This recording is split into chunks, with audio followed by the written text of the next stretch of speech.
The Spirit of Storytelling with Julian Gartside.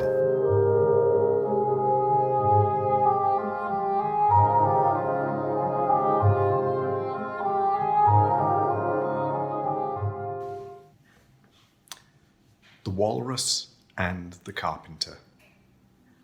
A poem by Carroll. The sun was shining on the sea, shining with all his might.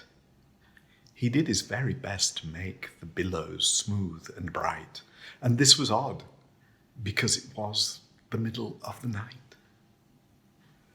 The moon was shining sulkily, because she thought the sun had got no business to be there after the day was done.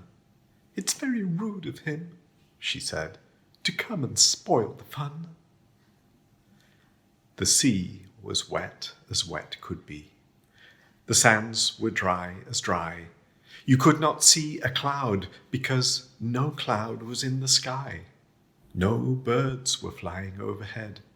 There were no birds to fly. The Walrus and the Carpenter were walking close at hand. They wept like anything to see such quantities of sand. "If this were only cleared away," they said, "it would be grand." "If 7 maids with 7 mops swept it for half a year, do you suppose," the Walrus said, "that they could get it clear?" "I doubt it," said the Carpenter, and shed a bitter tear. "Oh, oysters, come and walk with us," the Walrus did beseech. "A pleasant walk, a pleasant talk along the briny beach. We cannot do with more than 4 to give a hand to each." The eldest oyster looked at him, but never a word he said. The eldest oyster winked his eye and shook his heavy head, meaning to say he did not choose to leave the oyster bed. Out 4 young oysters hurried up, all eager for the treat. Their coats were brushed, their faces washed, their shoes were clean and neat, and this was odd, because they hadn't any feet. 4 other oysters followed them, and yet another 4, and thick and fast they came at last, and more, and more, and more, all hopping through the frothy waves and scrambling to the shore. The Walrus and the Carpenter walked on a mile or so, and then they rested on a rock conveniently low, and all the little oysters stood and waited in a row. "The time has come," the Walrus said, "to talk of many things, of shoes and ships and sealing wax, of cabbages and kings, and why the sea is boiling hot, and whether pigs have wings." "But wait a bit," the oysters cried, "before we have our chat, for some of us are out of breath, and all of us are fat." "No hurry," said the Carpenter.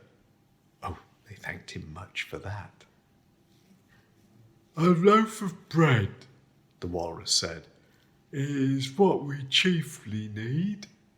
Pepper and vinegar besides are very good indeed. Now, if you're ready, oysters dear, we can begin to feed." "But not on us," the oysters cried, turning a little blue. "After such kindness, that would be a dismal thing to do." "The night is fine," the Walrus said, "and do you admire the view? It was so kind of you to come, and you are very nice." The Carpenter said nothing, but "Cut us another slice.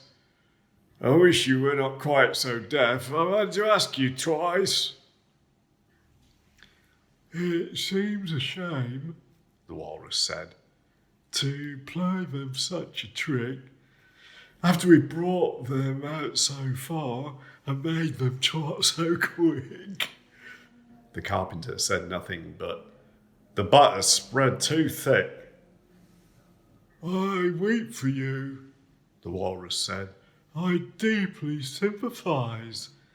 With sobs and tears, he sorted out those of the largest size, holding his pocket handkerchief before his streaming eyes.